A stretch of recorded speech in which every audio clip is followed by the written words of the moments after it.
Section 1 Driving Tests Requirements. Licensing requirements include a vision screening, a knowledge test, and a driving skills test on the satisfactory operation of a motor vehicle. In special circumstances, the Maryland Department of Transportation Motor Vehicle Administration, that is MDOT, may find it necessary to require additional examinations to determine the applicant's ability to safely operate a motor vehicle. A.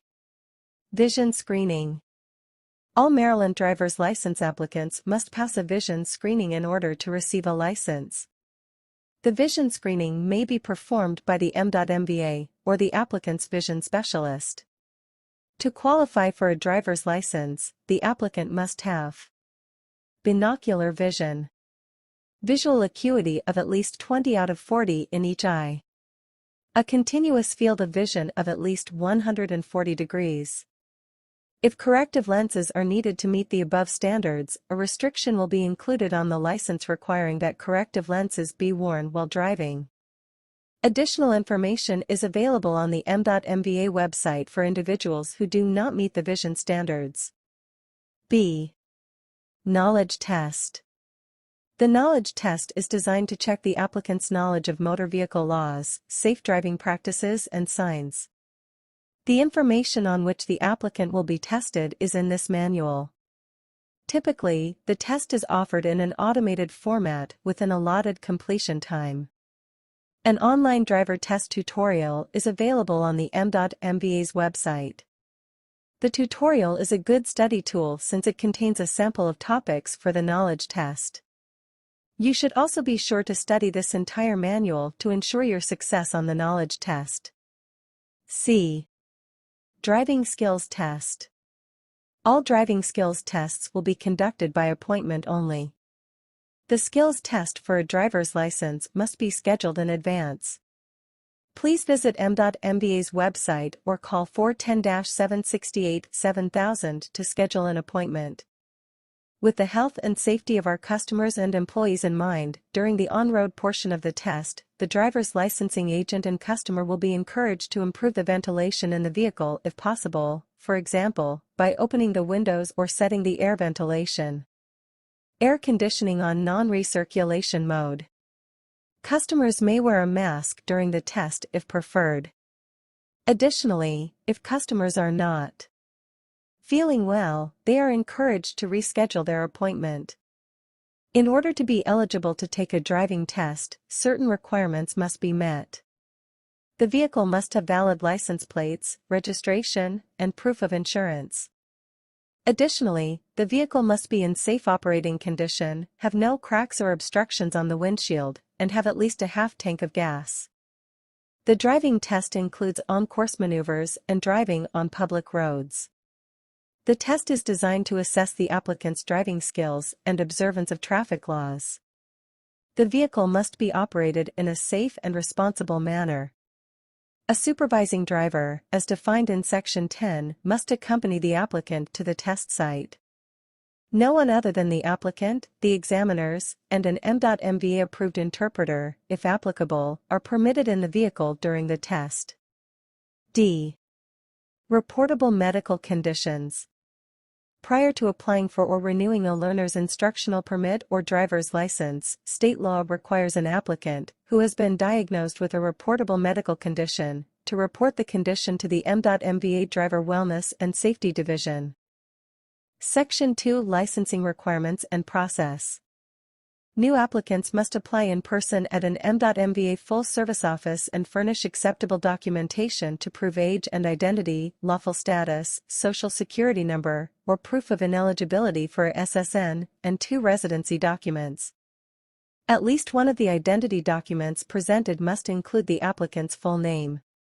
Applicants must bring original documents or copies certified by the issuing agency. Photocopies, notarized copies and documents with alterations or erasures will not be accepted. For a complete listing of acceptable documents, please visit the MDOT website. A. Rookie Driver and Graduated Licensing System. The Rookie Driver and Graduated Driver Licensing System, in short GLS, applies to all new non-commercial driver's license applicants, regardless of age.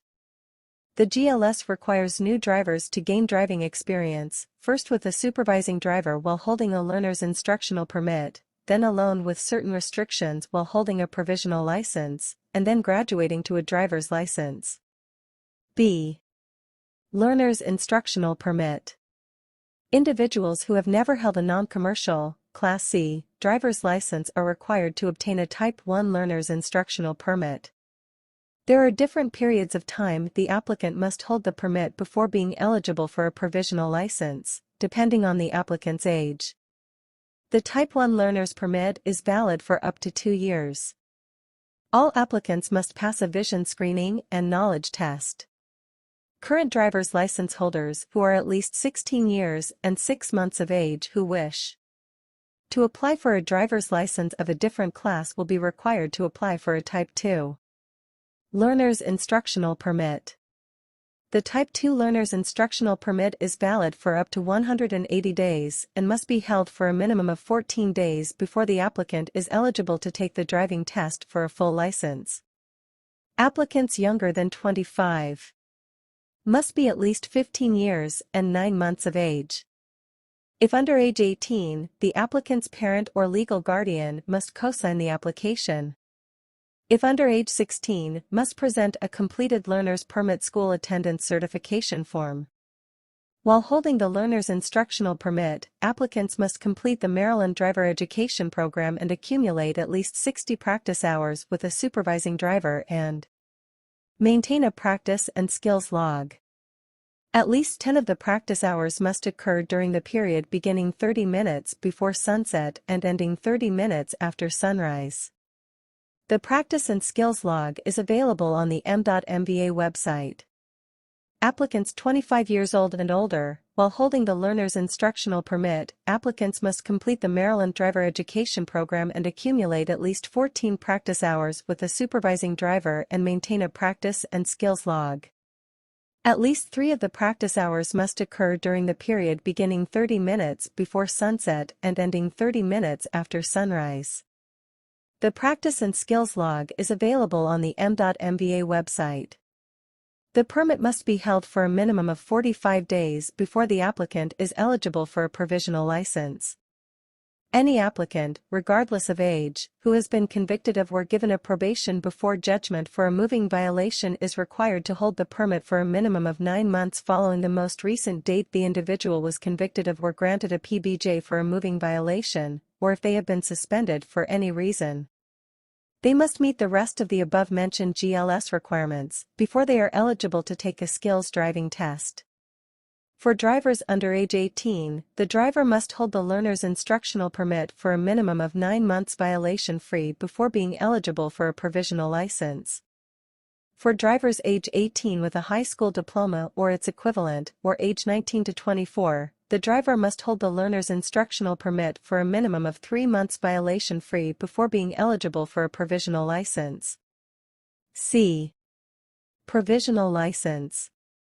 A provisional driver's license is a restricted license issued to new drivers who have never held a driver's license or who have held a license for less than 18 months. Applicants who wish to graduate from a learner's instructional permit to a provisional license must 1. Have successfully completed a Maryland-approved driver education program. A listing of approved providers may be found on the m.mva website. 2. Have a valid, unexpired Maryland learner's instructional permit. 3. Hold a Maryland learner's instructional permit violation-free for their required minimum holding period. 4. Not be convicted of any moving violations or have been granted probation before judgment for any moving violations during their required holding period. 5. Submit a completed and signed practice and skills log to document the minimum number of practice hours with a supervising driver. 6. Successfully pass the driving skills test. D. Driver's license. A driver's license is the last stage of the GLS. To be eligible for a driver's license, applicants must 1. Be at least 18 years of age. 2. Have held the provisional license for at least 18 months. 3. Have not been convicted of any moving violations or have been granted probation before judgment for any moving violations within the previous 18 months. Once the provisional license holder meets all requirements, the M.MVA will automatically convert the provisional license to a driver's license. An attachment card, showing the conversion, will be mailed to the driver. The card must be carried with the provisional license. E. Cosigner of minor's application for a license. Minors, under the age of 18, must have a parent or legal guardian cosign their application. Proof of relationship is required, such as the applicant's original or certified birth certificate reflecting parents, court documents reflecting legal guardianship, etc. If the applicant is married and proof of marriage is presented, the spouse, if over the age of 18, may cosign the application. If the applicant has no parent, legal guardian or spouse, an adult employer of the applicant or other responsible adult may cosign the minor's application.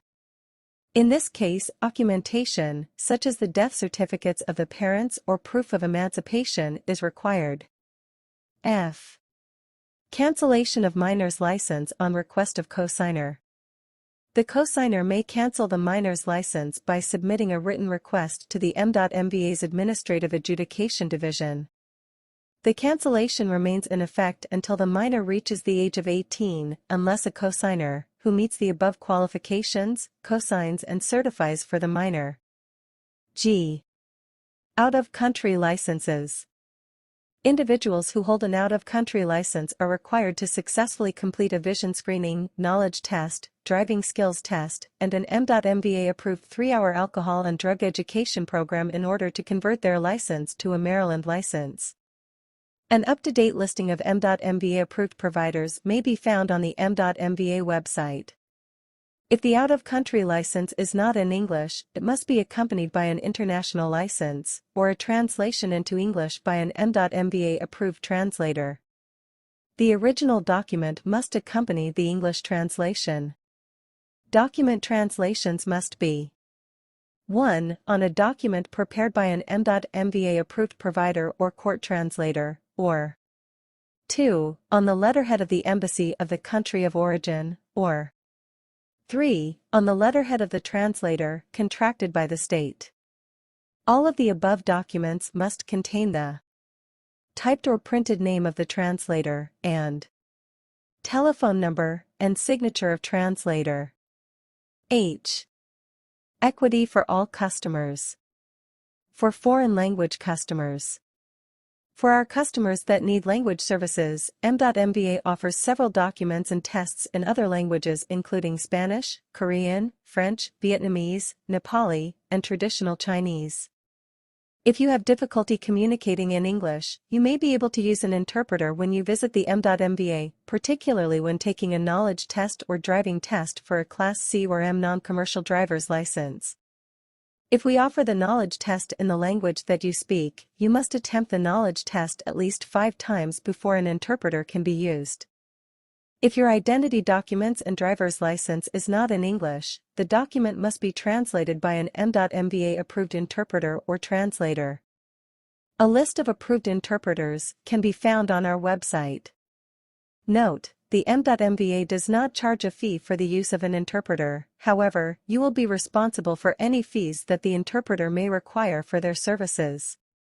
During your M.MVA visit, the in-person interpreter or translator provider must show a valid photo identification prior to conducting on-site interpretation or translation services.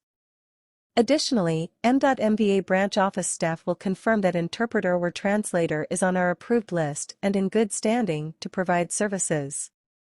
Note: interpreters providing services for knowledge or skills testing are prohibited from providing other services on behalf of the customer being tested, such as certifying residence, conducting the business of a driving school, or issuing lease or rental agreements, etc. Visit our website for a list of approved interpreters. For customers with disabilities, M.MVA has several processes in place to provide accommodations to its customers taking the knowledge and driver's skills tests, including a. Additional time for test taking. B. Sign language support on a case-by-case basis. C. Oral testing. D. M.MVA provided screen readers. E. M.MVA provided headphones. F. M.MVA provided visual aids. Developmental Disability Disclosure Card. M.MVA provides upon request from a customer or parent or guardian, the Developmental Disability Disclosure Card. The blue card is the size of a driver's license. It includes space for an individual to provide details on a developmental disability and gives guidance on effective communication between law enforcement officers and people with developmental disabilities. To obtain a voluntary developmental disability disclosure card, please visit the information desk at any of our 24 branches statewide during normal operational hours to request and obtain a card. M.MVA will not ask customers to disclose or present any documentation of their disability in order to obtain this card. Section 3 Basic Driving. Before you drive, both you and your vehicle should be in good condition to drive. You must have a valid learner's permit or driver's license and vehicle registration card in your possession. You should properly adjust your seat and mirrors and ensure that all passengers are wearing a seat belt. A. Drive defensively. A basic rule of driving is that, at all times, the driver of a vehicle on a highway shall control the vehicle as necessary to avoid a crash. Driving a motor vehicle requires that you take the responsibility to operate the vehicle in a safe manner. Doing so will reduce the risks for yourself, your passengers, and other roadway users. Visual search, driver awareness. To better prepare for the constant decisions necessary for safe, defensive driving, you must know what is happening around your vehicle. Constantly observing your surroundings, to the front, side and rear of your vehicle, helps you to see problems that may cause you to change speed or roadway position. By searching ahead and being ready to change speed or change lanes, you can operate a vehicle more safely and allow yourself time to identify risks. Risk management. Operating a motor vehicle is a risky activity. Consider the following steps to manage risk and be a safe and responsible driver. A. Adjust your speed, position, and direction to respond to roadway conditions, enhance vehicle control, and increase response time. B. Let other drivers know your intentions by using turn signals, etc. C. Maintain a safe distance between your vehicle and other roadway users. D. Do not assume that other drivers will do what they are supposed to do. E. Use caution at all times. B. Right-of-way. Right-of-way rules provide drivers with guidance for situations when other drivers or pedestrians are present. These rules determine which driver should yield the right-of-way and the sequence for entering and driving through an intersection or other driving scenarios. Although the right-of-way rules provide a guide to determine who should yield the right-of-way, no one should assume they automatically have the right-of-way.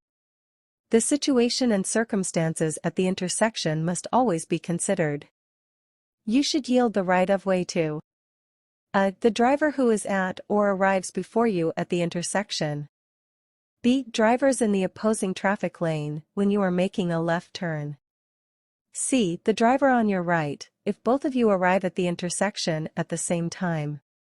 D. Drivers on a public highway, if you are entering the highway from a driveway or a private road. E. Drivers already on a limited access or interstate highway, if you are on the entrance or acceleration ramp. F. The driver on your right at a four-way intersection controlled by stop signs. G. Pedestrians, bicyclists, and other drivers who are still in the intersection. H. Drivers on the through highway, if you are at a T intersection and you are entering the through highway by either making a right or left turn. I. Other drivers, if you are approaching an intersection with a yield sign facing you. C. Understanding vehicle speed. The posted speed limit is the maximum legal speed you can travel on a road under ideal conditions. Maintaining a safe speed at all times is a responsibility shared by all motorists. It is safest to drive at the same speed that most traffic is moving, up to the maximum speed limit. In fact, Traveling at a speed lower than other traffic encourages other vehicles to constantly pass you and increases the chances of a crash. Speeding. Excessive speed is one of the most common contributing factors of vehicle crashes. Excessive speed does not save time and often leads to high-risk decision-making. Excessive vehicle speed has severe and oftentimes disastrous effects because it reduces the ability to negotiate curves or maneuver around obstacles in the roadway. B. Extends the distance necessary for a vehicle to stop.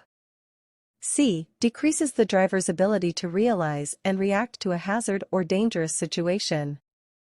D. Increases the risk of crashes because other roadway users and pedestrians may not be able to judge distance accurately. E. Increases the force and impact in a crash, which more likely results in serious bodily injuries and deaths. Appropriate speed for conditions. Drivers must recognize and adjust their speed to adverse conditions.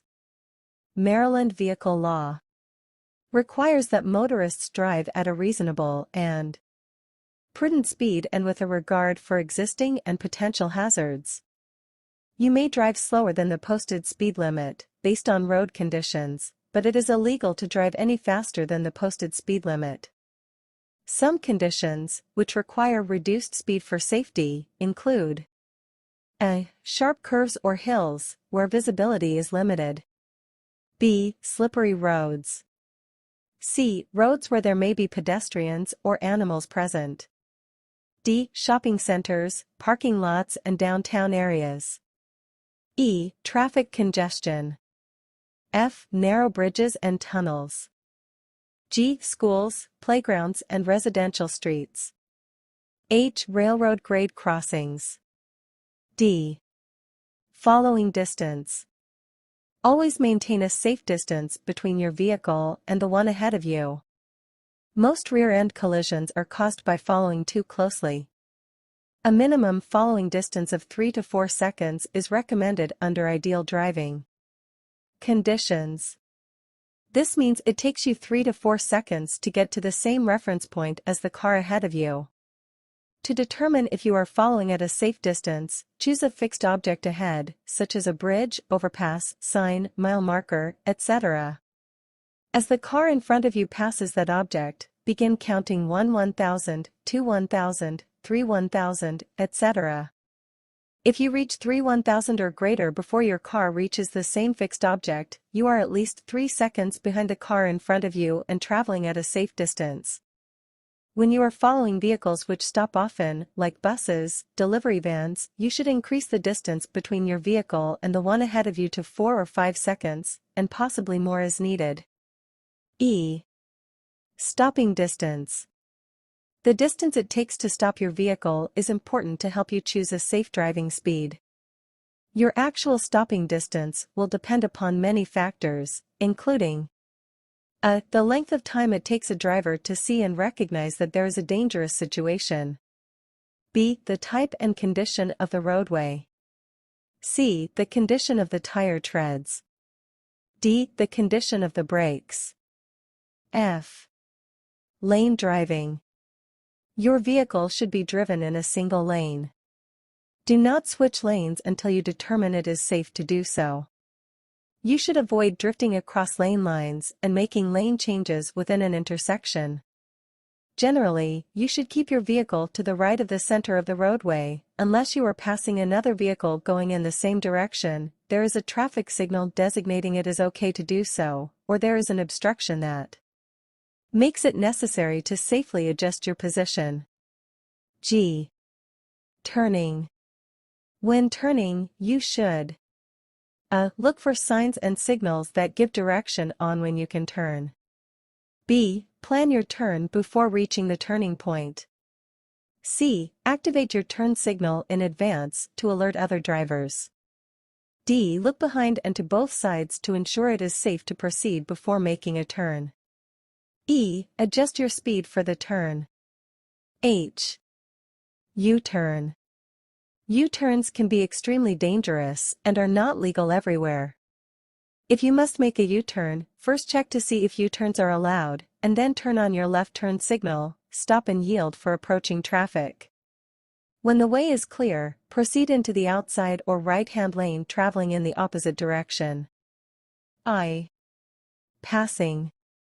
When passing is permitted, you must A. Estimate the time and space necessary to pass and be sure you can pass without interfering with any other vehicle.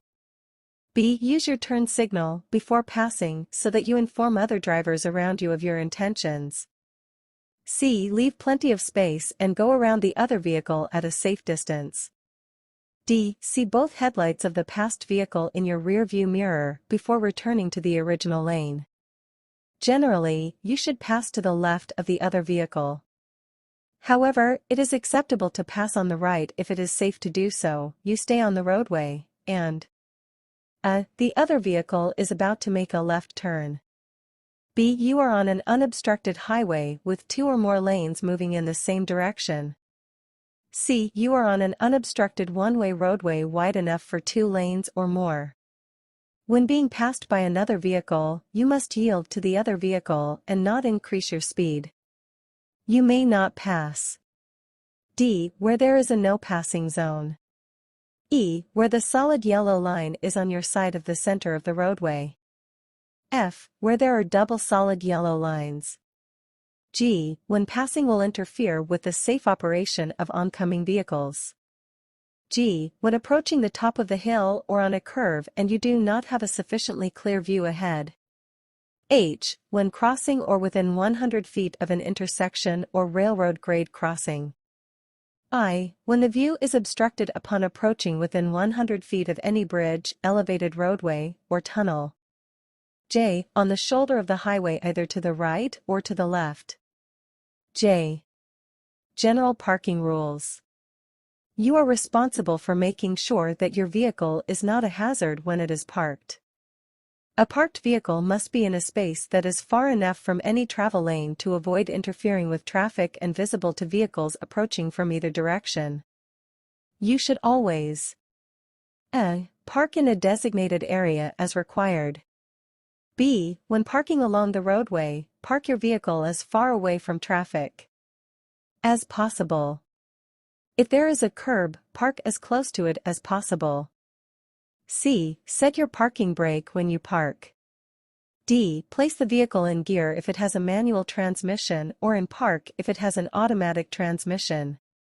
E. Check your mirrors and traffic before opening the door. Shut the door as soon as you can after getting out. F. Take the ignition keys with you.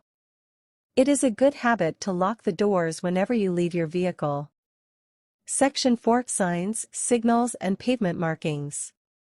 Traffic signals, signs and pavement markings apply to everyone on a roadway or highway, and they are the primary way of regulating, warning or guiding traffic on all roadways. Failing to obey the traffic control devices is a major cause of crashes. The driver of a vehicle approaching an intersection controlled by a traffic control device may not drive across private property or leave the roadway for the purpose of avoiding a traffic control device. The only exceptions to obeying all traffic control devices are emergency situations when directions from a police officer or other emergency. 1. Steady red signal. Come to a complete stop at the stop line or, if there is no stop line, prior to the crosswalk and before entering the intersection, and remain stopped as long as the signal is red. Unless a sign prohibits turning on red, after coming to a complete stop, you may turn right or you may turn left from a one-way street to another one-way street. When turning on a red signal, you must yield the right-of-way to pedestrians and all other traffic. 2. Steady yellow signal. This means that the signal is changing from green to red. Its purpose is to provide time for approaching traffic to stop safely and to clear other vehicles from the intersection before the signal turns red. If you are too close to the intersection to stop safely, continue through the intersection with care. Personnel take priority. Uniformed school crossing guards also have the authority to direct traffic at locations near schools. When a traffic signal is not working, you are now required to stop at a clearly marked stop line. Or if there is no clearly marked stop line, before entering any crosswalk, or if there is no clearly marked stop line or crosswalk, before entering the intersection, and yield to any vehicle or pedestrian in the intersection, and remain stopped until it is safe to enter and continue through the intersection. If the street lights are not functioning, be sure to keep your headlights on to assist you with visibility and to ensure others can see you as well. 3. Steady green signal. Proceed with caution after you have checked first to see that other vehicles have cleared the intersection. When it is safe to proceed, you may enter the intersection to go straight ahead or turn unless a sign or additional signal prohibits the turn. You must yield to pedestrians and vehicles already in the intersection. 4. Steady red arrow signal. If you intend to move in the direction indicated by the arrow, come to a complete stop before reaching the stop line, crosswalk, or intersection. Remain stopped as long as the arrow signal is red. 5. Steady yellow arrow signal. This means that the movement indicated by the arrow is ending. You should slow down and proceed with caution. 6. Steady green arrow signal. Proceed with caution in the direction the arrow points. Remember that you must yield to all pedestrians and vehicles already in the intersection. 7. Flashing red signal. Come to a complete stop at the stop line or, if there is no stop line, prior to the crosswalk and before entering the intersection. Yield to all other traffic and pedestrians. Proceed when the way is clear.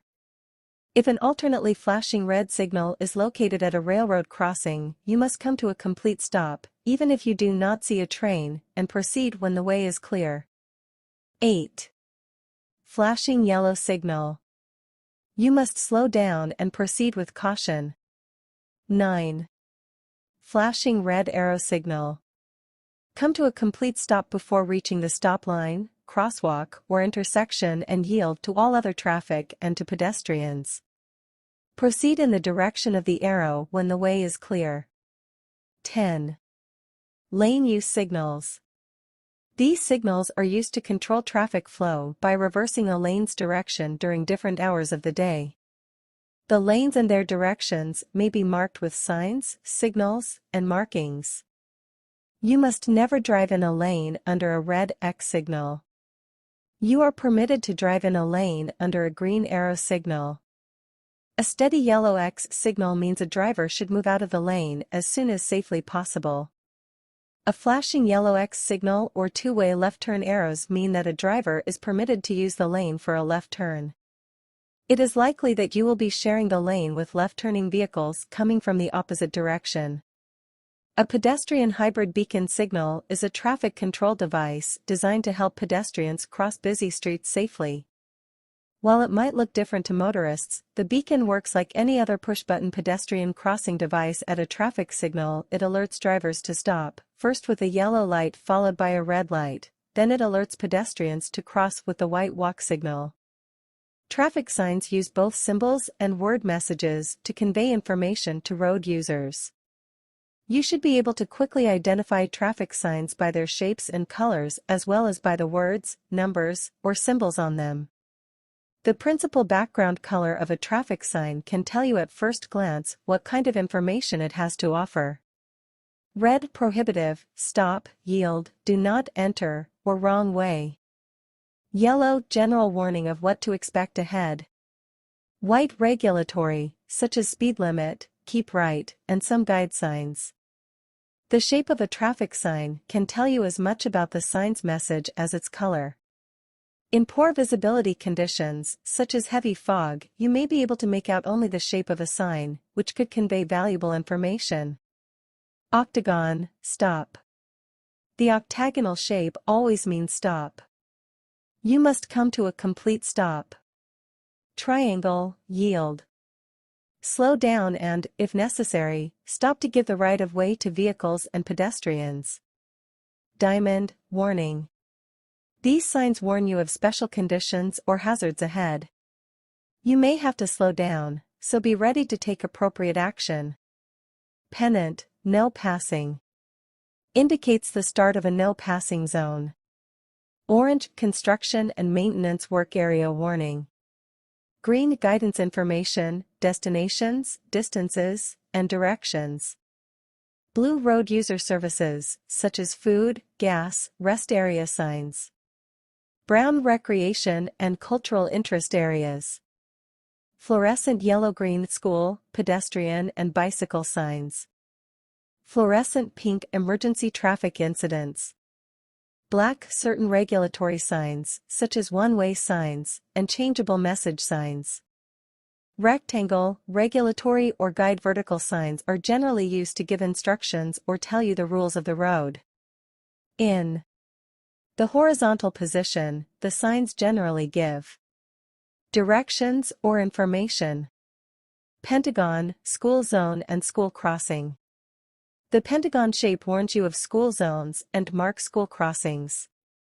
Round, railroad warning. Used to warn that there is a railroad crossing ahead.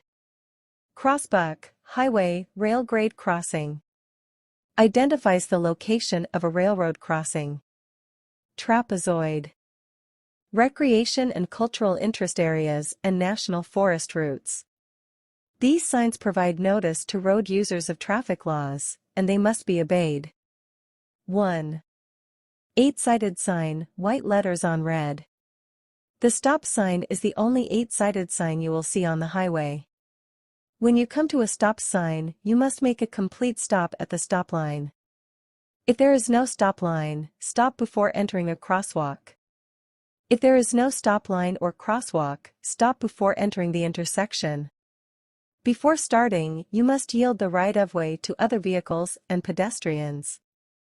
You may not proceed until it is safe to do so, and until the way is clear to completely pass through the intersection. 2. 3-sided sign, red letters on white. You will see no other signs of this shape on the highway. Slow down as you approach a yield sign. Look to the left and the right. Yield to pedestrians and vehicles. Once you have yielded to vehicles or pedestrians, you may proceed only when you can do so safely. 3. Rectangular signs, black on white. These signs are used to regulate traffic. This particular sign tells you the maximum speed limit for the stretch of highway where it is posted.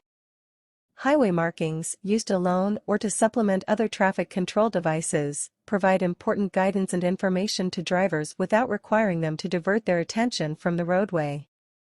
You should recognize all of the following pavement markings and understand what they mean.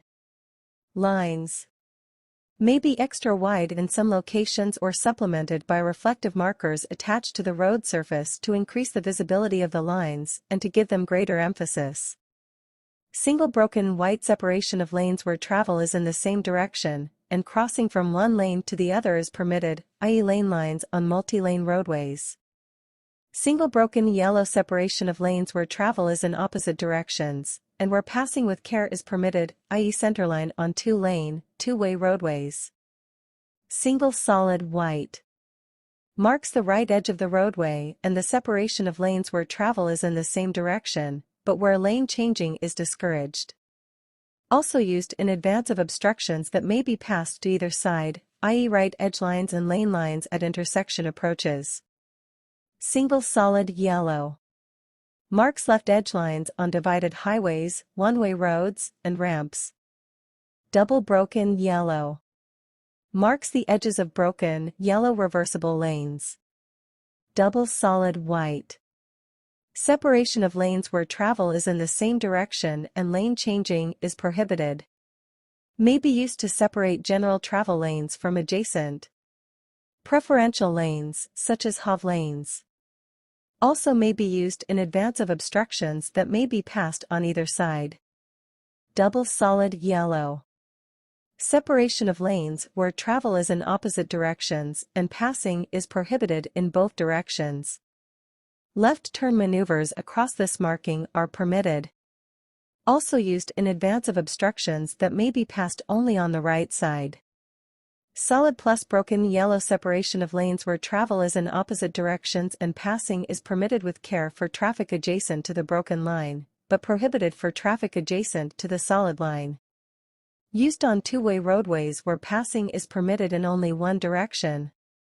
Also used to mark edges of two-way left turn lanes, solid lines on the outside, broken lines on the inside. Single dotted, yellow or white. Extension of lines through intersections. Color the same as that of the line being extended. Also used to separate turn, entrance and exit lanes from through lanes. Other highway pavement markings are critical to safe driving, and it is important to recognize and understand them as well. They include stop line. White, solid lines that indicate where a vehicle is to stop for a stop sign or red traffic signal. Yield lines. Rows of small triangles extending across the lane that indicate where a vehicle is to yield to other vehicles or pedestrians. Bicycles share most of Maryland's roads with motor vehicles without specific traffic signs or pavement markings. Some roads, mostly in urban areas, do have shared-use lane markings. These markings alert motorists that bicyclists may be on the road, indicate to bicyclists where to ride, and discourage bicycling in the wrong direction. Some roads have pavement markings that show lanes specifically designated for the exclusive use of bicycles. Solid or broken white lines separate these bike lanes from motor vehicle travel lanes. You may see bike lanes marked with bike lane signs or by a combination of bicycle symbols and arrows. Word and symbol markings. A. Markings to designate lane use, lane reductions, and direction of travel. B. Markings used with arrows or other word messages to advise that only the movement indicated may be made from the lane in which the message is shown. C. School and RXR markings to warn drivers that they are approaching school areas and railroad crossings. Where parallel parking is allowed, similar lines may separate the bicycle lanes from the parking lanes. Pedestrian crosswalk lines are white, solid lines that emphasize pedestrian crossing points. Crosswalks may have additional lines between the white, solid lines or in place of the parallel lines. According to the National Highway Traffic Safety Administration, a crash on a road with a speed limit of 65 miles per hour or greater is more than twice as likely to result in a fatality than a crash on a road with a speed limit of 45 or 50 miles per hour, and nearly 5 times as likely as a crash on a road with a speed limit of 40 miles per hour or lower. B. The slowed-down driver urges motorists to obey speed limits. If you have a need for speed, stick to playing video games. Wearing a seatbelt is the single most effective way to prevent death and serious injury in a car crash. Be the buckled-up driver and wear your seatbelt every trip, every ride, front seat or back seat. About 90% of Maryland drivers and passengers wear their seatbelt, but our goal is 100%. Each year, hundreds of unbelted drivers and passengers are seriously injured or killed on our roads. The vast majority of those injuries or deaths could have been avoided if those people were properly buckled at the time of their crash. It takes 3 seconds to buckle up, but it can make a lifetime of difference. Section 5. Driving situations and conditions. A. Driving in reduced visibility. Driving in reduced visibility situations is more difficult than normal driving and requires additional concentration and preparation. Low visibility driving can encompass a variety of situations, but it is most commonly associated with nighttime driving and driving in fog. When driving in reduced visibility situations, use the road edge lines or the right side of the road as a guide. You may not see highway signs until too late. Yellow pavement markings should never be on your right side, but always on your left side. Yellow is used to divide opposing roadway traffic and indicate the left travel edge of the roadway. White pavement markings denote the right travel edge of the roadway, as well as traffic traveling in the same direction. Headlight use. Knowing when and how to use your headlights is critical for safe driving. Headlights are not only used by drivers to help them see in low visibility situations, they are also helpful in identifying your vehicle to oncoming traffic. Below are some basic rules for headlight usage. When driving, you must turn on your headlights anytime there is not enough light to clearly see at least 1,000 feet ahead of your vehicle. B. Key times to use headlights are nighttime, foggy conditions and stormy weather. C. Maryland law requires that you turn on your headlights when you are using your windshield wipers in inclement weather. Low beam versus high beam headlight usage. Use low beams when a. Operating your vehicle in normal driving situations, such as driving at night on a highway or roadway with streetlights. B. Driving in fog, rain, snow, etc. C. Entering a tunnel or construction area. While not required by law in all areas, this increases visibility to other motorists and construction workers. Use high beams when on open roads, which are not lighted by streetlights, in order to see persons or vehicles ahead. Be aware, you must D. Change to low beam at least 500 feet before meeting oncoming vehicles. E. Change to low beam when following a vehicle at a distance of 300 feet or less. B. Driving at night. Night driving creates a different set of problems for drivers. Driving at night is more hazardous and more difficult than daytime driving, making it more difficult to judge distance and traveling speed of other vehicles. You can see only as far as your headlights allow. Risks increase at night due to visibility problems, which make it difficult to clearly see the path of travel and determine the actions of other drivers. Below are some suggestions to follow when driving at night. A. Make sure to use your headlights and follow the suggestions for when to use high beams. B. When approaching oncoming traffic in the opposite lane, do not stare into the vehicle's headlights, as this will impair your ability to see. Instead, keep your eyes focused on the road in front of you, or slightly to the right of the lane you are traveling, in the right edge of your lane or the edge of the road. C. Increase your following distance. This will help prevent a collision in the event the vehicle in front of you needs to stop quickly. C. Driving in fog. There are some unique circumstances while driving in fog that require additional actions on the part of the driver. Below are some general guidelines and requirements for operating a vehicle in foggy conditions. A. Reduce your normal driving speed. B. When you see headlights or another vehicle's taillights ahead, reduce speed still further. You must be prepared to stop quickly. C. If the fog is so thick that you cannot safely operate your vehicle, pull completely off the road to a safe location and turn on your emergency flashers. D. Use low beam headlights only, and if you have them, special fog lights. D. Driving in inclement weather. Wet road surfaces can become slippery, reducing traction and increasing the chances of a crash. These risks increase when road surfaces are covered with snow or ice. Driving in inclement weather requires greater concentration and preparation on the part of the driver. When driving in inclement weather, it is important to take proactive steps to diminish the likelihood of a crash and provide sufficient space in the event your vehicle loses traction. Some simple precautions when driving in inclement weather include keeping a safe distance. The space needed between you and the car in front of you is much greater on wet roads than it is in dry conditions.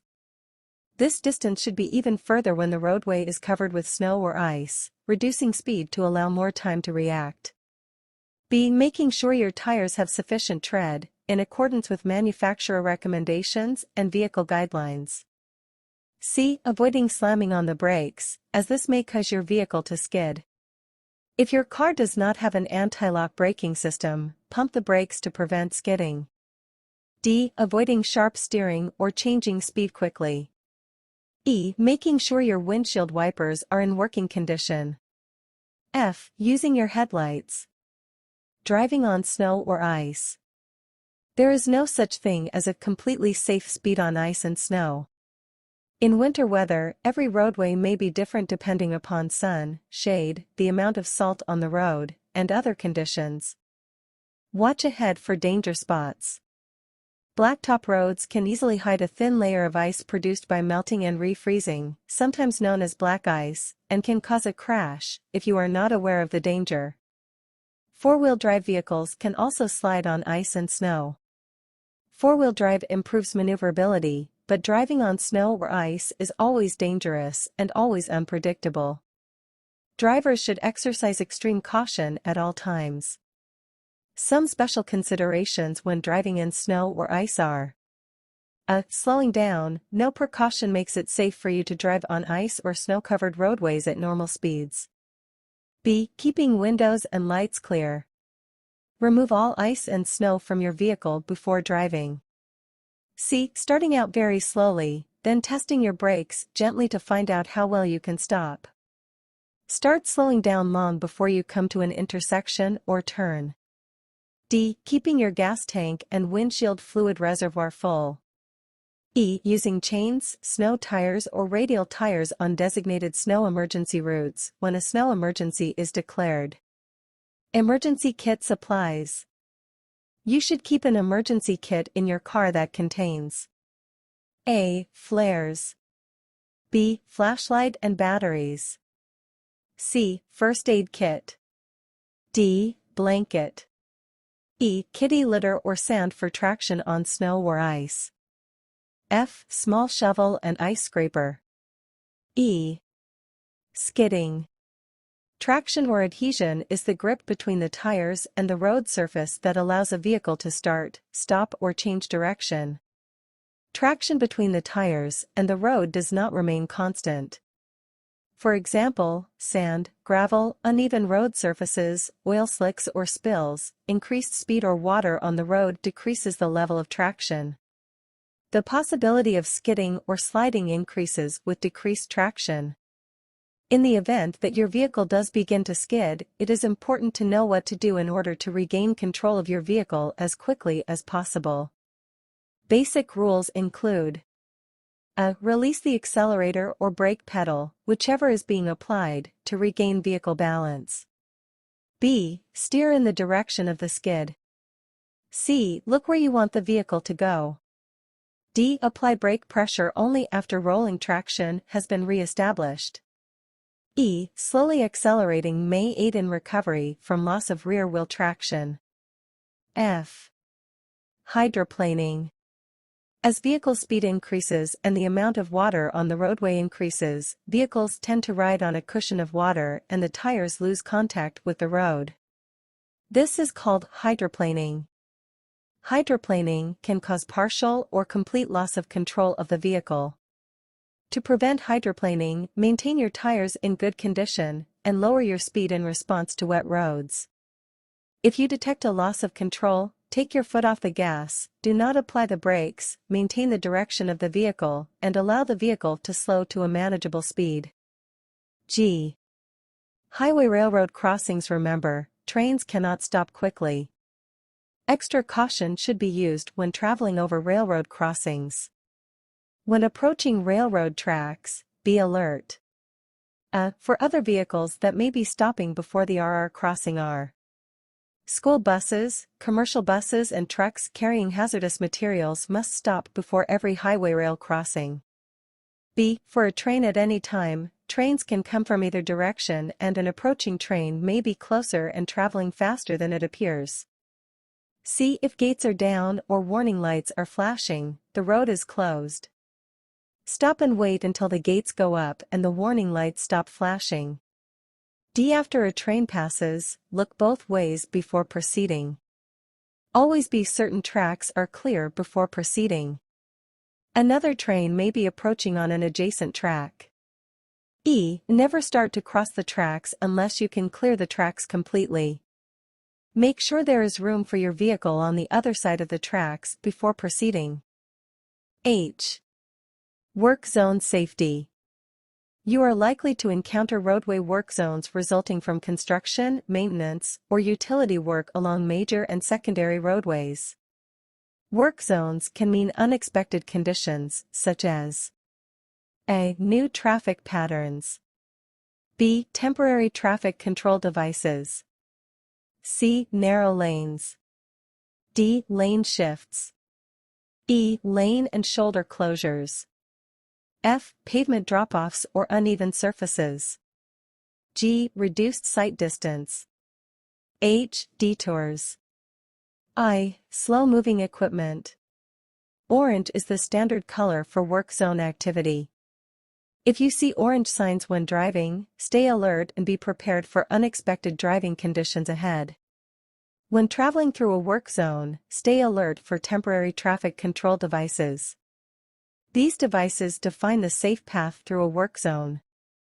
Work zones are set up with your safety in mind. Follow these safety rules while traveling in work zones. A. Stay alert, make safety your first priority. B. Watch your speed, obey posted speed limits, and be aware that speed cameras may be in use and speeding fines may be much higher in work zones. C. Expect the unexpected, work zone conditions change constantly, be ready to react. D. Minimize distractions, avoid using cell phones, changing radio stations, and other distractions. E. Pay close attention, obey work zone signs, and watch for workers, pedestrians, and bicyclists. F. Drive courteously, merge with caution, don't tailgate and don't change lanes unnecessarily. G. Respect the flagger, obey the flagger's directions. I. Roundabouts. Approach roads to roundabouts are controlled by yield signs. Entering traffic must always yield to traffic already in the roundabout. Be cautious when approaching the roundabout the same as any other intersection. As you approach the roundabout, A. Reduce your speed. B. Keep to the right of the island. C. Watch for and yield to pedestrians in the crosswalk. D. Cautiously approach the yield line and wait for an acceptable gap in traffic. Be cautious of vehicles exiting the roundabout. If there is no traffic, you do not need to wait to enter the roundabout. After entering the multi-lane roundabout, keep to your chosen travel lane. When preparing to exit, turn on your right turn signal and move to the outermost travel lane as you pass the exit prior to where you want to exit. J. Interstate driving. Entering the interstate, and other limited access highways are usually reached by an entrance ramp and an acceleration lane. The entrance ramp provides access to the highway and the acceleration lane provides the opportunity to get up to the speed of the traffic already on the interstate or highway. When entering an interstate, the solid painted lines that divide the entrance and the interstate should not be crossed. Exiting the interstate, move to the appropriate lane well before reaching the exit. Start slowing down as soon as you enter the deceleration lane and continue slowing to the posted advisory speed for the ramp. If you exit at the wrong place on an interstate, continue until you are off the exit ramp and look for a way to re-enter the interstate. Never stop and back up on any portion of the interstate. Stopping. Stopping on the traveled portion of a highway is prohibited. Stopping on the shoulder is permitted only when your vehicle is disabled or in other emergencies. If you must stop on the shoulder of the interstate or highway, turn on your emergency flashers to warn other drivers and stay inside your vehicle if you can. The extremely high speed of traffic makes standing or walking along an interstate highway very dangerous. K. Funeral processions. Vehicles driven in a funeral procession must have headlights turned on and hazard lights flashing in order to be granted the right-of-way. A vehicle driven in a funeral procession facing a red signal may continue through or make a turn at an intersection. Other vehicles, even if they have a green signal, must yield the right-of-way to the vehicles in the funeral procession until all vehicles in the procession have passed, unless they can safely proceed without crossing the path of the procession. L. Slow-moving vehicles. You may encounter slow-moving vehicles on the roadways, including bicycles, horse-drawn vehicles, and farm vehicles. Some of these vehicles may have the slow-moving emblem on the back of the vehicle to help warn you they are only going 25 miles per hour or less. Here are some tips for driving alongside slow-moving vehicles. A. Be constantly aware of any vehicles that might be traveling at a much slower speed. B. Adjust the speed and position of your vehicle accordingly. C. Only pass the slow-moving vehicle when it is safe to do so. If you must follow the slower-moving vehicle waiting for a safe time to pass, use your emergency flashers to help warn others coming up behind you. Section 6. Dangerous driving behaviors. A. Alcohol, drugs and driving. Drunk driving is a very serious threat to highway safety. Blood alcohol concentration, which is BAC, is a measurement of the amount of alcohol in a person's blood. Drivers are considered to be driving under the influence of alcohol, in Maryland, when their blood alcohol concentration is 0.08 or higher. Any amount of alcohol can affect one's judgment and physical coordination and can lead to criminal charges. Even though Maryland's limit for drunk driving is 0.08, a driver's ability to safely operate a vehicle may be impaired at a much lower BAC and may result in criminal charges. For example, an individual's vision, ability to perform simple motor functions and reaction time may be affected with just one drink and can increase the risk of a collision. The number of drinks consumed is a poor measure of BAC because of the many factors affecting your body's ability to digest alcohol, such as weight, body fat, and how long ago and how much you ate. Factors like tiredness, your mood, and taking certain medications can also make a difference in how alcohol affects your driving ability. It is very difficult to assess your own BAC or impairment. Under 21, alcohol restriction. If you are not yet 21 years of age, it is not legal for you to be drinking at all. If you are pulled over and you have been drinking, your license will be suspended or revoked. In addition, you could be charged with violating the alcohol restriction on your license. A suspension or revocation for a violation of an under 21 alcohol restriction or any violation of the Maryland Vehicle Law, driving under the influence or impaired by alcohol, can result in mandatory participation in the Ignition Interlock program. Please visit the M.MVA's website for additional information regarding the Ignition Interlock program. Controlled dangerous substances, illegal and prescription drugs. Illegal drugs, prescription medications, like codeine, and chemical inhalants can severely impact a person's ability to safely operate a motor vehicle. Drugs have serious harmful effects on the skills required to drive safely: alertness, concentration, coordination, and reaction time. All drugs can make it difficult to judge distances and react to signals and sounds on the road. Using prescription drugs can also impair your ability to drive. It is important to pay close attention to both prescription and over-the-counter drug label warnings, which instruct individuals to avoid using certain drugs when operating a motor vehicle or heavy machinery.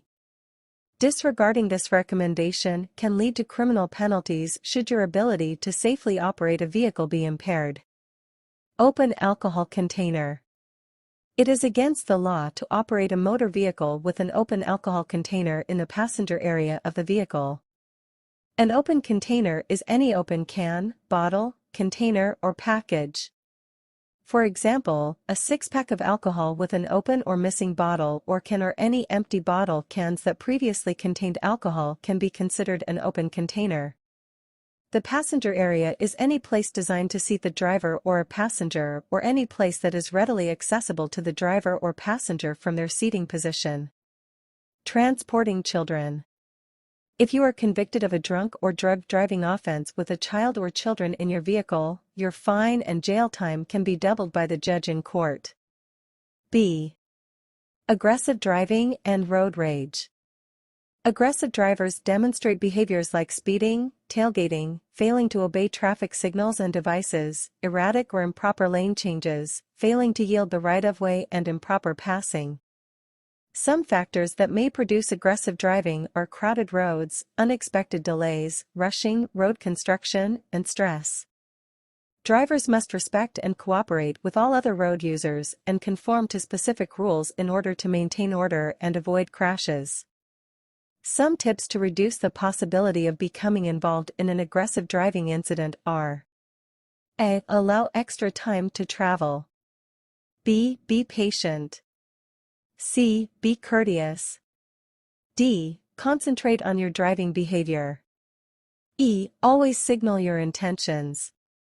F. Obey all traffic laws, signs, signals, and pavement markings. G. Yield the right-of-way. H. Avoid competing with other drivers. C. Distracted driving. Concentration is essential for safe driving. You should be constantly aware of the road and the other vehicles around you. Keep alert and you may be able to foresee a crash and avoid it. Constantly check the position of vehicles behind you, as well as those beside and ahead of you. The term distracted driving refers to anything that takes your eyes, hands, or especially your mind away from driving. Distracted driving is the most common contributing factor in police-reported traffic crashes. Distractions of any sort cause drivers to miss key visual and audio cues needed to avoid a crash. Many activities contribute to distracted driving. Some examples include A. Eating or drinking. B. Adjusting the radio or a portable music system. C. Adjusting or programming a GPS. D. Attending to children and pets. E. Loose objects moving in the vehicle. F. Talking or texting on a cell phone. G. Smoking. H. Putting on makeup. I. Shaving. J. Reading. K. Interaction with others in the vehicle. Cell phones. Maryland vehicle law prohibits the use of handheld cell phones, including texting, while operating a motor vehicle. Although hands-free devices are permitted, drivers should minimize calls and focus on the following safe driving practices. A. Use your cell phone only in emergencies. If possible, have a passenger make the call. B. If you must make a call, pull safely off the road and stop before making the call.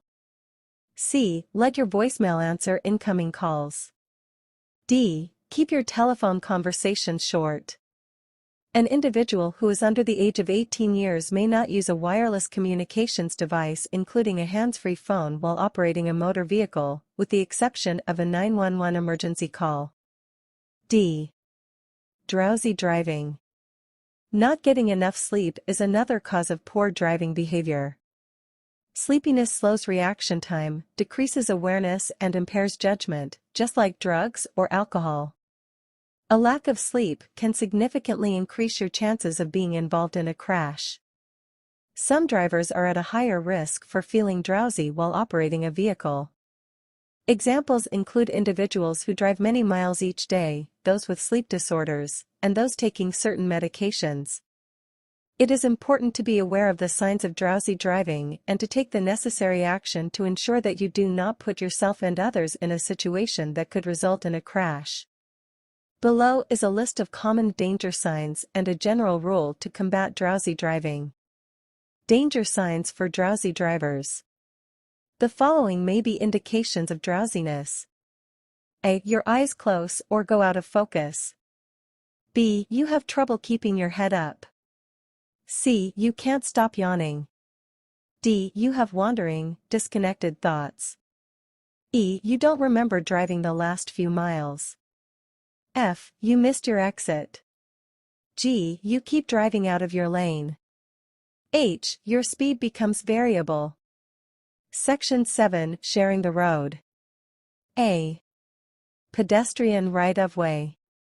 Pedestrians have the right-of-way at street crossings, but must obey traffic control signals. Where a traffic signal is not present, vehicles must stop for pedestrians in a crosswalk, whether marked or unmarked when a pedestrian is on the half of the roadway on which the vehicle is traveling. B. Approaching from the nearest lane on the other half of the roadway. Right-of-way at crossings for pedestrians who are blind, deaf or have a mobility aid. Drivers should be especially alert for pedestrians who are deaf, blind or mobility impaired. These individuals may have difficulty detecting oncoming traffic and may need extra time to cross the road. The driver of a vehicle shall yield the right-of-way to a blind pedestrian carrying a clearly visible white cane or accompanied by a guide dog or service animal. B. A deaf or hard of hearing person accompanied by a guide dog or service animal. C. A mobility impaired individual using a manual or motorized wheelchair, motorized scooter, crutch, cane or walker. Crossing at crosswalks. A crosswalk is the portion of the roadway meant to be used for pedestrian crossings. Crosswalks can be marked on the pavement surface. However, a crosswalk exists across most intersection approaches even if no crosswalk marking is present. Where a traffic signal is in operation, drivers and pedestrians must obey the traffic signal. A driver may not pass any vehicle that is stopped at a crosswalk. Drivers must yield to pedestrians when turning on a steady green signal and when making a turn, after stopping, where turning on a red signal is permitted. B. Emergency vehicles. Authorized emergency vehicles, such as police cars, ambulances and fire engines, have the right-of-way when they are using their audible or visual signals, i.e. sirens and flashing lights. Immediately after you see or hear an emergency vehicle approaching that is using its signals, you must move as close as possible to the edge of the roadway, clear of any intersection, and remain stopped until the emergency vehicle has passed. If you are proceeding in the same direction as an emergency vehicle using its signals, you may not pass the emergency vehicle unless the emergency vehicle stops or you are otherwise directed by a police officer. If you are approaching an emergency vehicle, tow truck, or other service vehicle that is stopped on a roadway, you must pull into an available lane not immediately adjacent to the referenced vehicle. If it is not possible to move over, you must slow down to a safe speed for the conditions and be prepared to stop if necessary. C. Large trucks. Watch for turning trucks.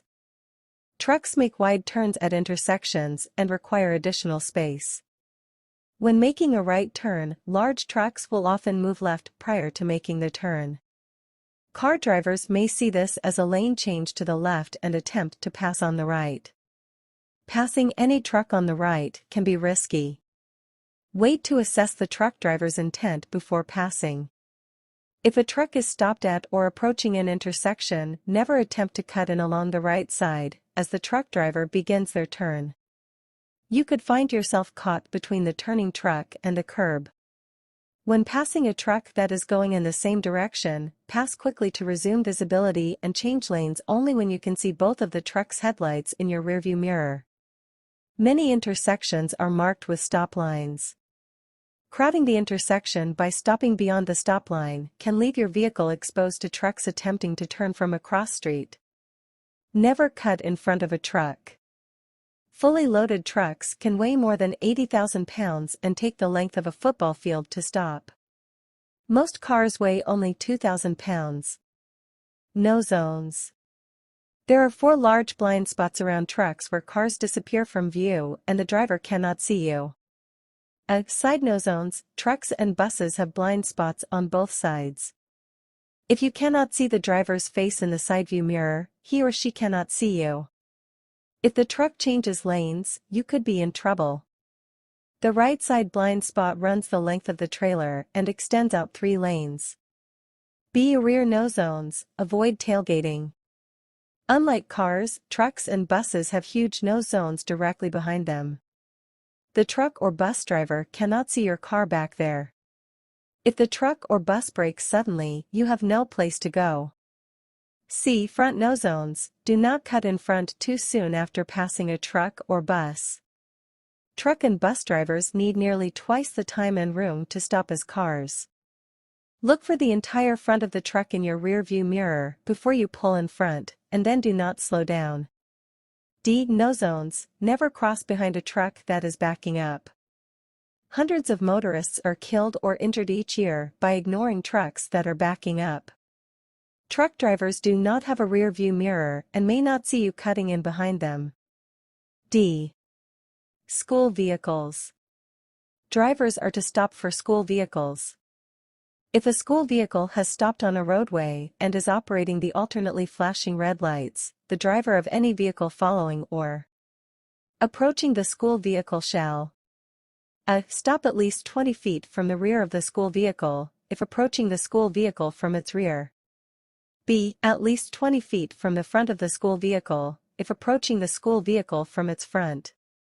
The driver of any vehicle following or approaching the school vehicle may not proceed until the school vehicle resumes motion or the alternately flashing red lights are deactivated. This does not apply to the driver of a vehicle on a physically divided highway. E. Motorcycles.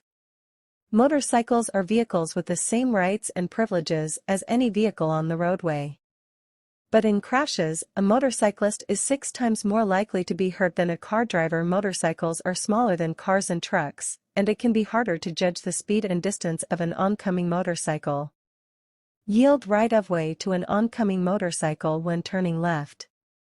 Violating a motorcyclist's right-of-way can result in a citation with significant penalties if you cause a serious injury. Drivers are at fault in just over half of car crashes with motorcycles. Look twice before changing lanes or merging into traffic. Use your mirrors and look over your shoulder to be sure it is safe before merging or changing lanes. Motorcycles can be hidden in a vehicle's blind spot or missed in a quick look due to their smaller size. Do not share a lane with a motorcycle.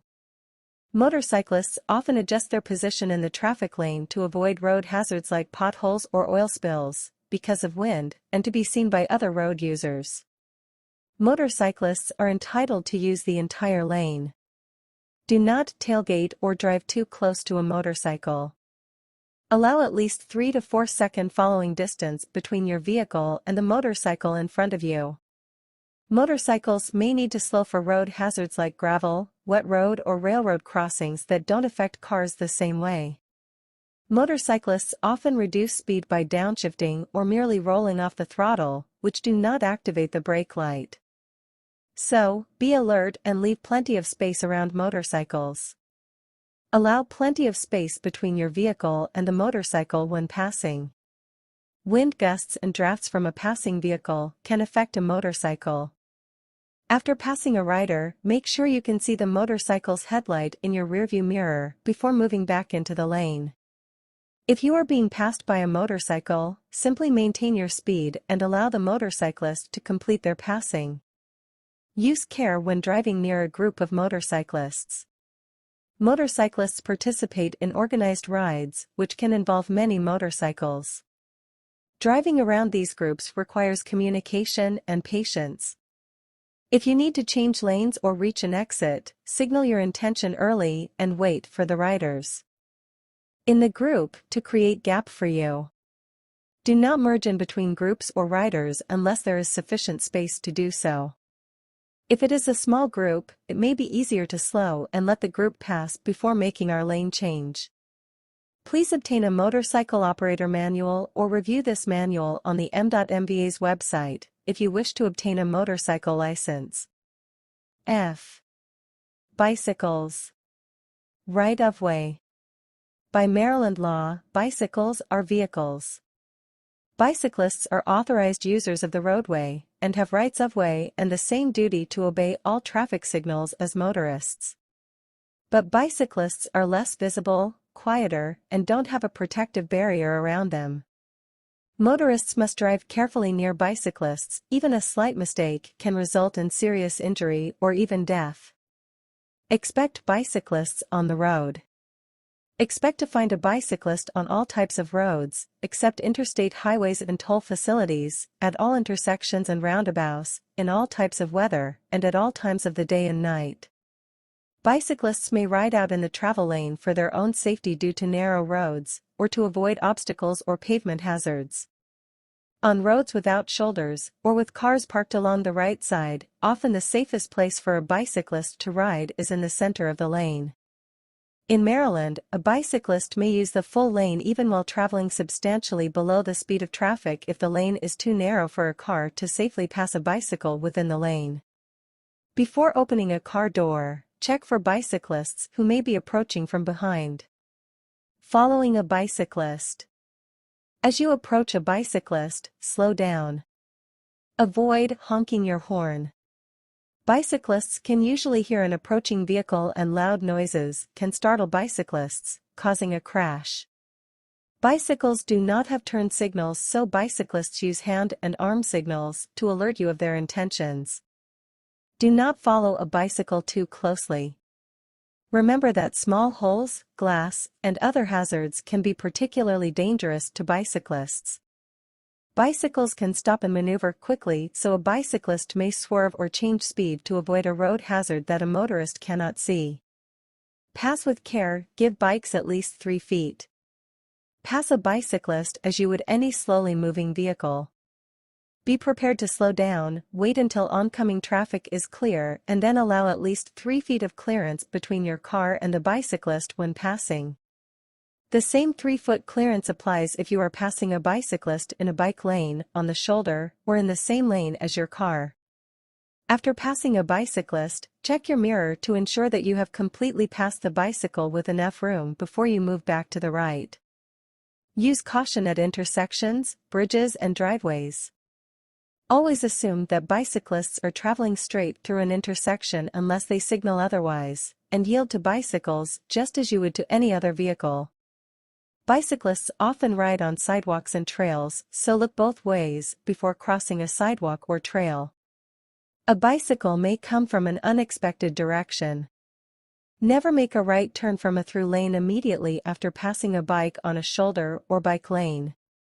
Try to avoid any chance that a bicycle will be to your right or in your right blind spot when you turn right. Before starting a right turn, move as far to the right as practicable within the bike lane, shoulder, or right turn lane. Yield to bicycles as to any other vehicle proceeding straight.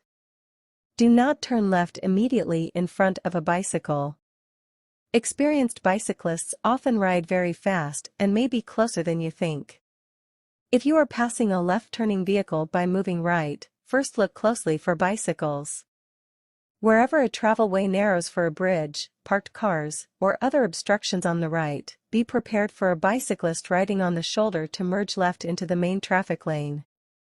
Driving at night. If you see a dim reflective object at night, do not assume that it is outside of the roadway. It could be a bicycle in the main travel lane. Bicyclists sometimes avoid shoulders at night when cars are not present because tree branches, potholes, debris, and even the edge of the pavement are difficult to see. Your headlights may provide enough light for the bicyclist to safely move into the shoulder for you to pass, but it takes longer at night. When approaching a bicycle, use your low-beam headlights. Watch for children. Children on bicycles are sometimes unpredictable. Expect the unexpected and remember they are small in stature and may be hard to see. Young bicyclists are especially likely to make surprising changes in direction. Be aware of bicyclists entering the roadway from driveways or near parked cars. Strictly observe speed limits in school zones and in residential areas to allow time to see and safely share the road with young bicyclists. G. Mopeds and scooters. All traffic laws apply to drivers of mopeds and motor scooters. Drivers of cars must always be alert for mopeds and scooters, as their size makes them very difficult to see. Mopeds and scooters may be ridden on any roadways where the posted maximum speed limit is 50 miles per hour or less. They may be riding side by side or alone, and on the roadway or on the shoulder. Generally, they are to be ridden as near to the right side of the roadway as practical and safe. Be especially cautious of mopeds and scooters at intersections when they may be turning or going straight through the intersection and on narrow roadways with little room for passing. H. Understanding vehicle technology's advanced driver assistance systems. Vehicle technologies are already helping to save lives and prevent injuries. Many vehicles on the road today use sensors and cameras to detect surroundings to identify potential dangers and may help you to avoid a crash. If used properly, ADAS technology can prevent injuries, save lives, and prevent 40% of crashes. While this technology may one day lead to fully self-driving vehicles, you, as the driver, are still responsible for safely operating your vehicle at all times. ADAS technology includes automatic emergency braking, lane keeping assistance, and blind spot warning. The technology is designed to assist you in the driving task, such as staying in lane, parking, avoiding collisions, reducing blind spots, and maintaining a safe distance. You should not rely on ADAS to fully operate your vehicle. You are responsible for the safe operation of your vehicle at all times. It is your responsibility to be aware of everything around you by doing head checks and using mirrors and cameras to observe traffic and other roadway users. Be aware the technology has limitations and may not work properly in rain, snow, fog, on hills, and around curves. Be aware the technology responds differently from one type of vehicle to another, even the dashboard icons may differ. There are also many different names of the technology, and the names do not always describe the actual function it can perform. Always keep your vehicle sensors clean and damage-free, and always keep the software technology up to date to follow the manufacturer's recommendations. Be familiar with the technologies installed on whatever vehicle you are about to drive and use the technologies safely and effectively. Learn how by reviewing your vehicle manual or asking your car dealership. Above all, always stay focused when driving and remain engaged in the driving task. Section 8 Crashes and Traffic Stops. A. Crashes. If you are involved in a crash where someone has been injured, including a pedestrian or bicyclist, you must remain at the scene and call 911 immediately to get help with police, fire, and ambulance. Identify the number of people involved, the type of injury, and the location of the crash. Do not move the vehicles. If you are convicted of leaving the scene of a crash that results in a serious injury, you will face severe sanctions. Your license will be revoked. You face imprisonment of up to 5 years and a fine of up to $5,000. Where there is a death, fleeing is a felony and you face imprisonment of up to 10 years and a fine of up to $10,000. If there are no injuries, but your vehicle cannot move, call 911 immediately, give the location of the crash, advise there are no injuries, but you need police assistance. Use your emergency flashers or flares to warn oncoming traffic. Be patient and do not attempt to cross the roadway or stop traffic. Make sure you stay away from traffic. If there are no injuries and your vehicle can move, stop the vehicle as close as possible to the scene of the crash, without obstructing traffic more than necessary. If no one has been injured, move it off the roadway to ensure your safety and that of other motorists, and to prevent traffic backups. Exchange important information, such as name, address, phone number, license plate number and state, driver's license number, vehicle make and model, and insurance information. Ask witnesses to leave their names, addresses, and phone numbers. Note collision location, date and time, number of vehicles involved, weather conditions and road conditions. Note any damages to the vehicles. Record the facts of how the crash happened. Remember, you must always call the police when someone has been injured. A vehicle cannot be moved. A driver appears to be under the influence. A driver does not have a license. A driver tries to leave the scene without providing the proper information. Public property has been damaged. If you strike an unattended vehicle or other unattended property, you are required to stop the vehicle as close as possible to the scene of the crash, without obstructing traffic more than necessary. Attempt to find the driver or owner of the property to notify and provide your information. If the driver or owner of the property cannot be found, leave notice and your information in a conspicuous, secure place.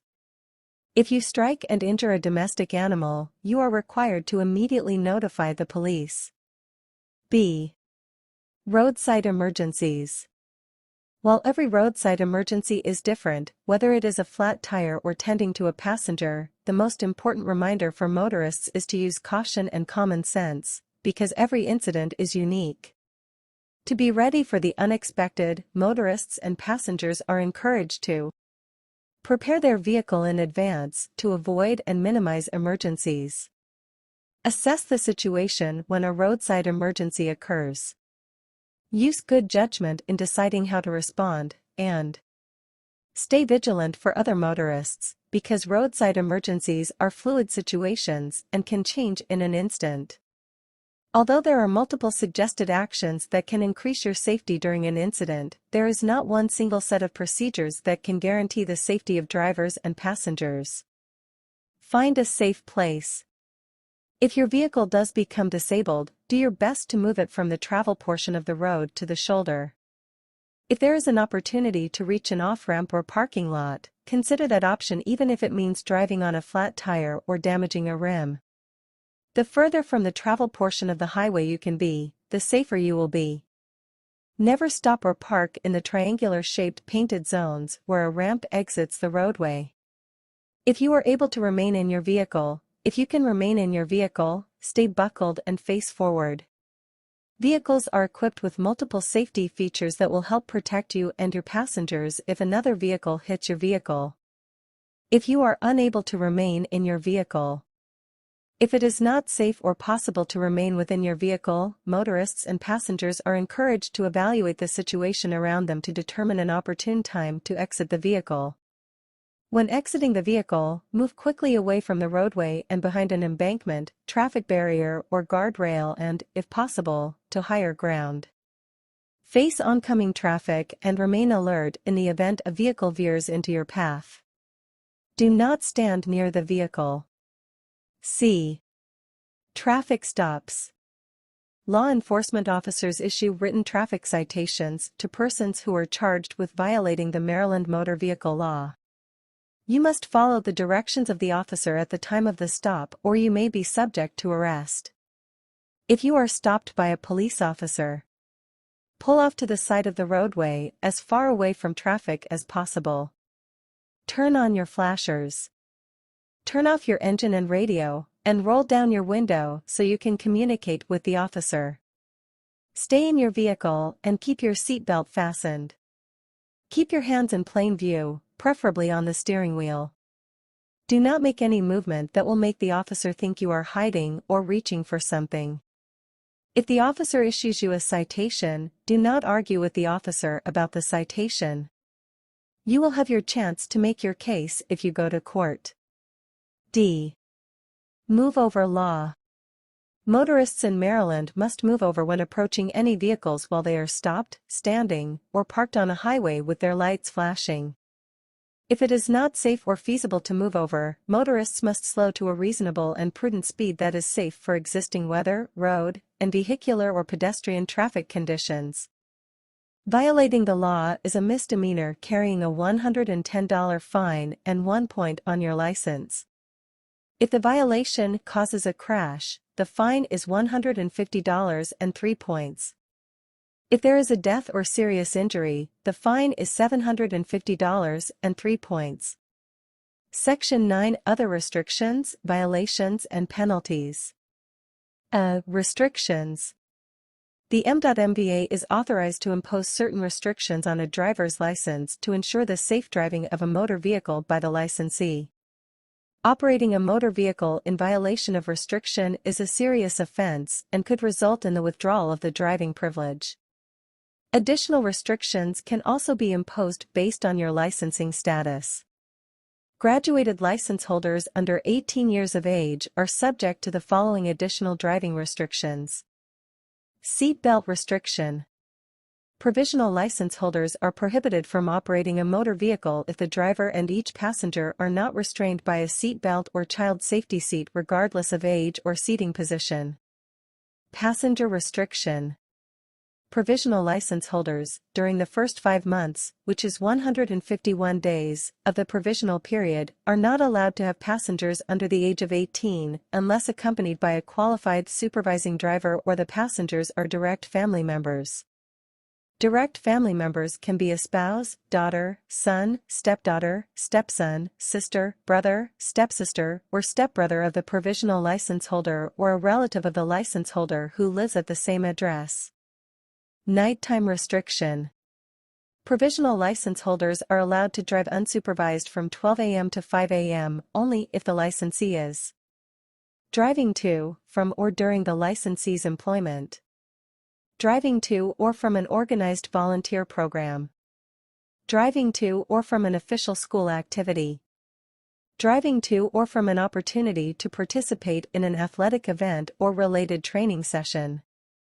Wireless device restriction. All provisional license and learner's permit holders are prohibited from using a wireless communication device including a hands-free phone while operating a motor vehicle, with the exception of a 911 emergency call. B. Notice to applicant, implied consent. In Maryland, any person who drives or attempts to drive a motor vehicle on a highway or on any private property used by the public in general, consents to take a test to determine alcohol concentration or a test to determine the concentration of a drug or controlled dangerous substance. A police officer, who has reasonable grounds to believe that an individual is driving while impaired by drugs, alcohol, or a controlled substance, may have a drug recognition expert request that person to submit to a blood test. A person may not be compelled to take a drug or alcohol test. However, if upon receipt of a certified statement from a police officer that a test was refused, the M.MVA will impose the suspension period for a test refusal. The M.MVA will suspend the license of any driver who submits to the test and is determined to have a test result of 0.08% alcohol concentration or higher. C. Obtaining a false or forged identification card, driver's license or learner's instructional permit. The law states that if you attempt to secure a false or fraudulent identification card, learner's instructional permit or driver's license, you may be subject to a fine or imprisonment under federal and state law. It is a violation of the law to misrepresent your age to purchase, possess, or acquire alcoholic beverages. In addition to the above penalties, your driver's license may be suspended. D. Administrative actions. The M.MVA may suspend, revoke, refuse or cancel a license for violations of motor vehicle laws. The M.MVA will send a notice to the individual's address of record to advise of a proposed administrative action, the reason the action is being taken, and what steps the individual may take to either have the action modified or not imposed. In most cases, an administrative hearing may be requested to show cause why the administrative action should not occur. Maryland motor vehicle law requires the surrender of any license, which is suspended, revoked, refused or cancelled. Credit for the term of the suspension, revocation, or period of restriction will begin only after the license is received by the M.MVA. Suspension of driver's license. The suspension of a Maryland driver's license is the temporary withdrawal of the privilege to operate a motor vehicle. In some cases, the M.MVA may determine to grant the individual a restricted driver's license. The restricted license allows the individual to operate a motor vehicle only for a specific purpose, i.e., employment and educational purposes. Revocation of driver's license. The revocation of a Maryland driver's license is the withdrawal of the privilege to operate a motor vehicle until the M.MVA determines the individual can safely operate a motor vehicle again. Unlike the suspension period that ends at a specified time, a revocation has a minimum waiting period to apply and is subject to denial by the M.MVA. Cancellation of driver's license. A cancelled driver's license means that the driving privilege is terminated. The M.MVA may cancel a driver's license if it is determined that the licensee was not entitled to be issued the license, failed to give required or correct information on the license application, or committed fraud in making application or obtaining the license. A parent can also request the cancellation of the driver's license of a minor child, see Section 2, also for more details. E. Sanctions. Provisional licensees must hold a valid provisional license for an assigned conviction-free period before becoming eligible for full license status. Convictions or probation before judgment, which is PBJ, for moving violations while holding a provisional license will require the completion of a driver improvement program or a suspension or revocation of the driver's license followed by the imposition of an employment and education-only restriction on the driver's license. Sanctions for minors. If the licensee is under 18 years of age and receives a moving violation with a provisional license, then becomes convicted of or granted probation before judgment for the violation, the following sanctions apply. The first offense requires the licensee to complete a driver improvement program. A second offense will result in a 30-day suspension of the driver's license or privilege, followed by an employment and education-only restriction for a period of 90 days. A third offense will result in a 180-day suspension of the driver's license or privilege, require attendance at a driver improvement program designed for young drivers, and imposition of an employment and education-only restriction for a period of 180 days. A fourth or subsequent offense will result in the revocation of the driver's license or privilege and will require all licensing tests to be successfully passed when reinstated. Sanctions for adults.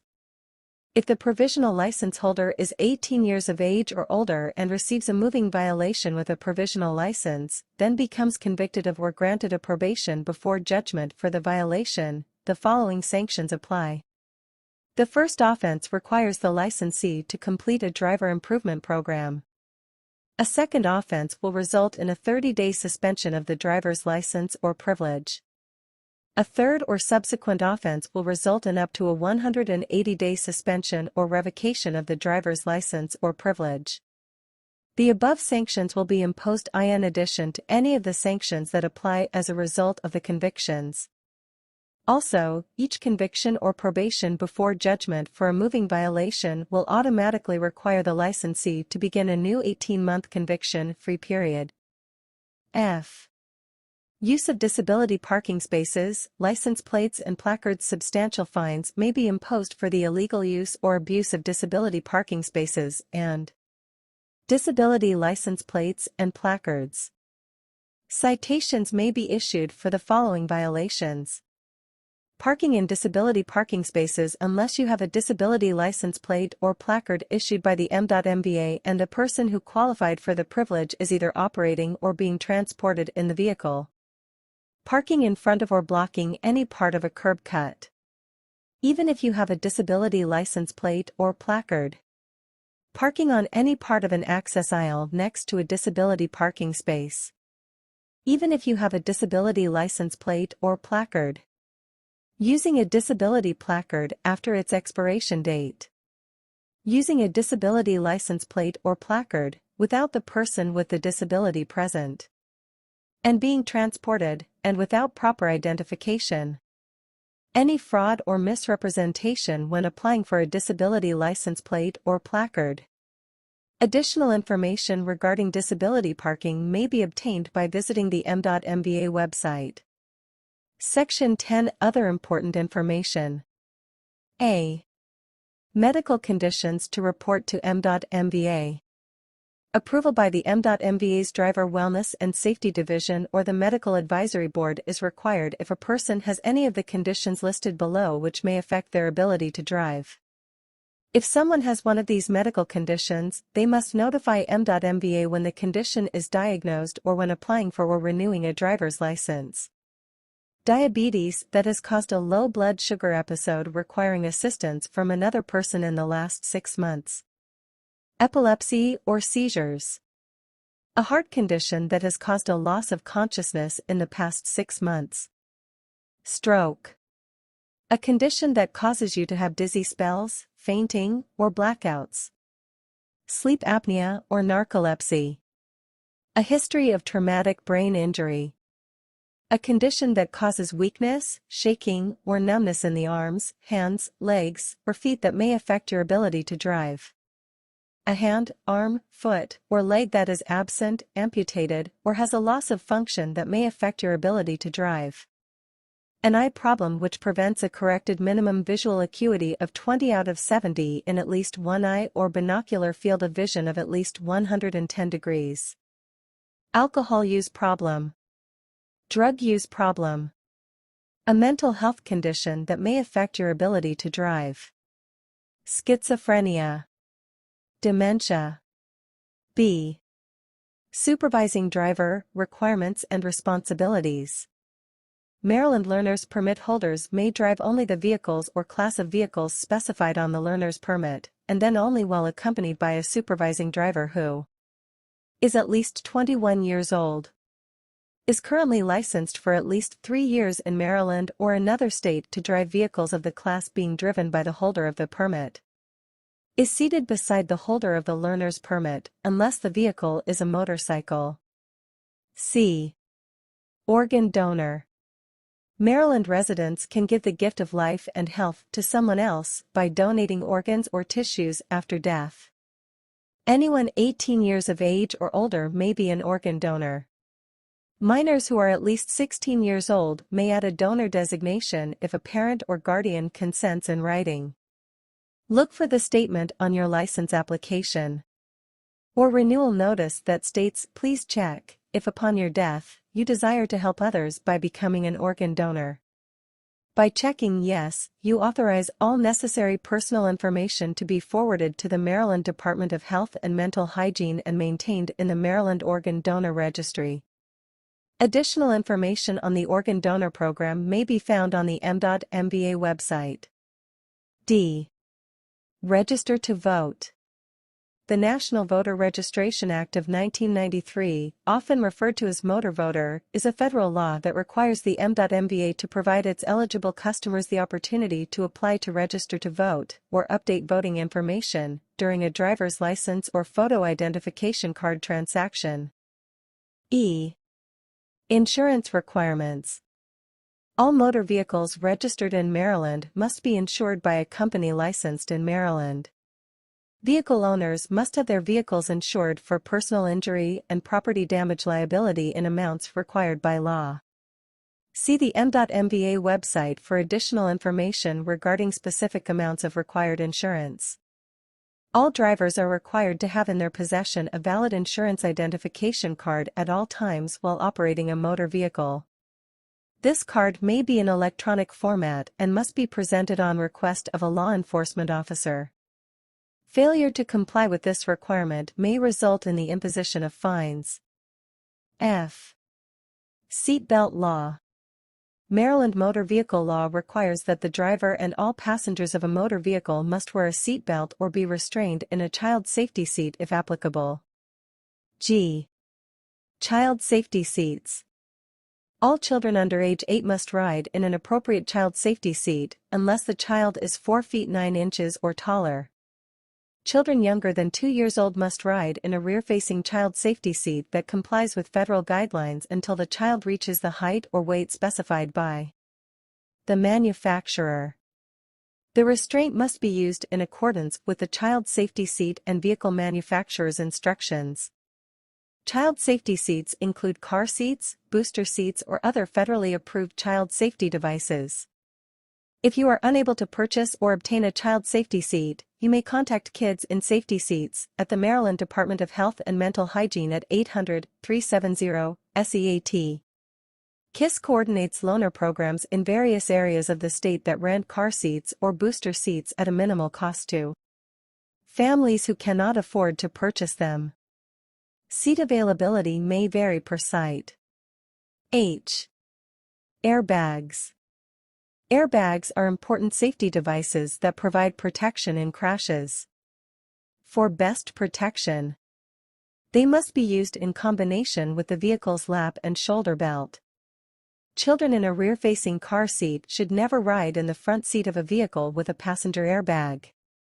Sit as far back from the steering wheel as practical. Try to maintain 10 to 12 inches from the steering wheel to the chest. Children, under age 13, should ride buckled up in a rear seat, in an appropriate child safety seat or seat belt. Pregnant women should place the lap portion of the seatbelt under the abdomen as low as possible on the hips and across the upper thighs, and the shoulder belt over the rounding of the belly. I. Braking with anti-lock braking system. Anti-lock braking systems, which is ABS, are designed to prevent your wheels from locking up and allow you to steer. Whenever the vehicle's computer detects that one or more wheels are locking, ABS begins to pump the brakes at a much faster rate to avoid locking. When the ABS engages, you may hear a rumble from the brakes and the brake pedal will vibrate under your foot. You should refer to your vehicle owner's manual for more information regarding anti-lock braking systems. J. Wearing of headsets, earphones, and earplugs prohibited. Earplugs, headsets or earphones attached to a radio, portable audio device, CD player or other audio device that are in or cover both ears are prohibited while driving a motor vehicle. Hearing aid devices are acceptable. K. Parallel parking. Parallel parking is no longer required during the on-course testing, but is still included in the driving education curriculum. While this maneuver provides visual skills, judgment of space, use of mirrors and turn signals, steering, braking and acceleration control, etc., these skills are demonstrated during the reverse two-point turn that is required during course testing. L. Pull-in parking, back-in parking, and three-point turnabout. Required of all applicants to obtain or reinstate a Class C driver's license. These maneuvers provide a demonstration of the applicant's judgment of space, use of mirrors and turn signals, steering, braking, acceleration control, and visual, backing, and general driving skills. The parking is demonstrated in a 10-foot by 20-foot space, and the turnabout in a 16-foot by 20-foot space. M. Rules and tips for bicyclists. Like motor vehicle operators, bicyclists have both rights and responsibilities for operating on the road safely. Do your part by being a safe and courteous bicyclist. Obey the rules of the road, ride straight and single file in a predictable manner. Plan ahead and allow time to maneuver around road hazards and to negotiate with traffic and open car doors. Yield to pedestrians and obey all traffic signals and signs. Ride with traffic, always ride on the right side. Use caution if passing other traffic on the right. When approaching an intersection, use the appropriate lane for the direction you intend to travel. Signal all turns, look back before you make a lane change or turn. Signal safely in advance using one of these signals. Make left-hand turns safely, you may turn left as a vehicle. 1. By moving into the left side of the travel lane or cross like a pedestrian. 2. By stopping, dismounting, and walking across crosswalks. Be prepared for slick road conditions. When braking in the rain or snow, allow extra distance to stop and look for pavement markings and utility covers, which may become slippery.